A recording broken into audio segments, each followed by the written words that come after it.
Olá, meus amigos, tudo bom com vocês? Espero que sim, sempre na graça de Deus. Estamos aqui, como sempre, para darmos continuidade aos nossos bate-papos sobre mediunidade, o que você precisa saber. Hoje nós já estamos no tema 104, que vai exclamar o seguinte: aí reclama, meu. Oh, vida miserável, o que estamos fazendo aqui? O nosso estudo espírita dessa semana vai tratar sobre o tema da insatisfação, especialmente aquela insatisfação perene que algumas pessoas têm, não é, e vivem eternamente satisfeitas. Porém, ouçamos aí o que Allan Kardec nos diz sobre este assunto. O homem só é infeliz, geralmente, pela importância que atribui às coisas deste mundo. É a vaidade, a ambição e a cobiça fracassadas que o fazem infeliz. Se ele se elevar do círculo estreito da vida material, se elevar o seu pensamento ao infinito, que é a sua destinação, as vicissitudes da humanidade parecer-lhe-ão mesquinhas e pueris.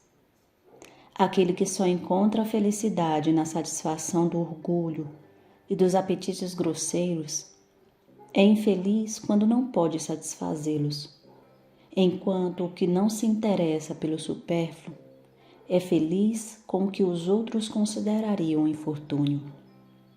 Allan Kardec, em O Livro dos Espíritos, livro 4, capítulo 1, Penas e Alegrias Terrenas. Bom, meus amigos, como sempre, nós vamos relatar, né, uma passividade que aconteceu no nosso grupo espírita, não é?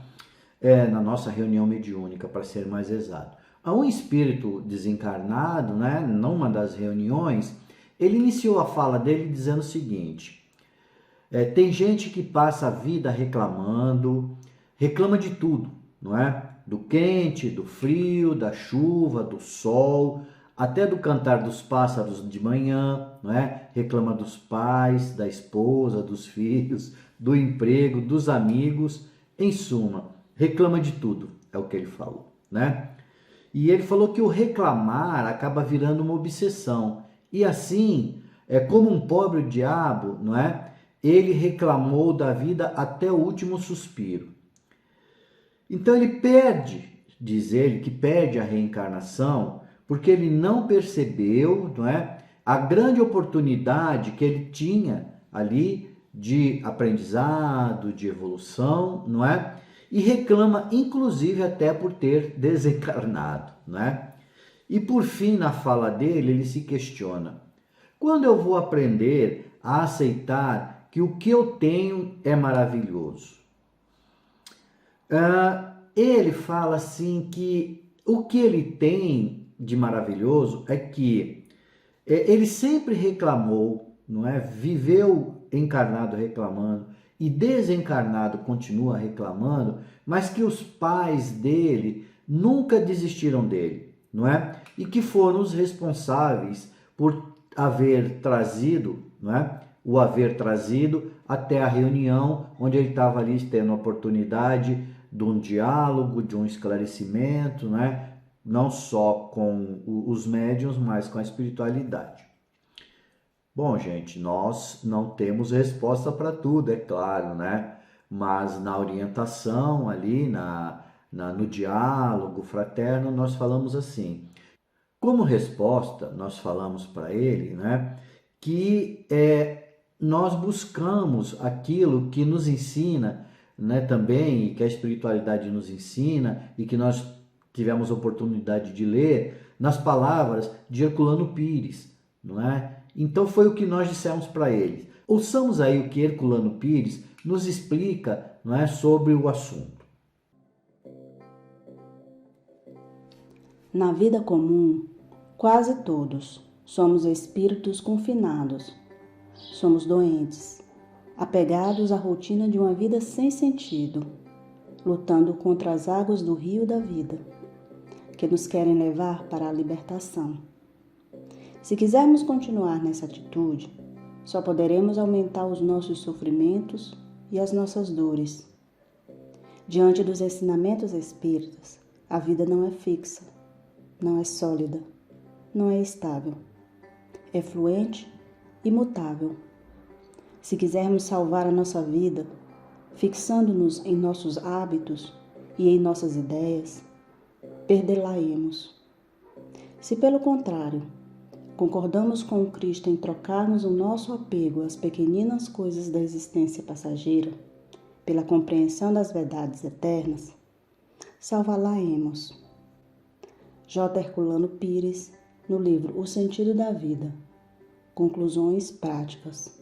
Por fim, ele acabou percebendo, ou entendendo, que os nossos sofrimentos, de todos nós, eles são conforme as necessidades supérfluas que nós mesmos criamos para a nossa vida quando encarnados ou quando desencarnados, E porque quem sabe, quando encarnado especificamente, trabalhar os seus desejos, dentro das suas possibilidades, ele vai aprender a viver com aquilo que ele entende ser necessário e que possa te trazer felicidade e não ficar reclamando da vida. É óbvio, nós não vamos ter tudo, as nossas necessidades vão ser sempre infinitas, como se diz economicamente.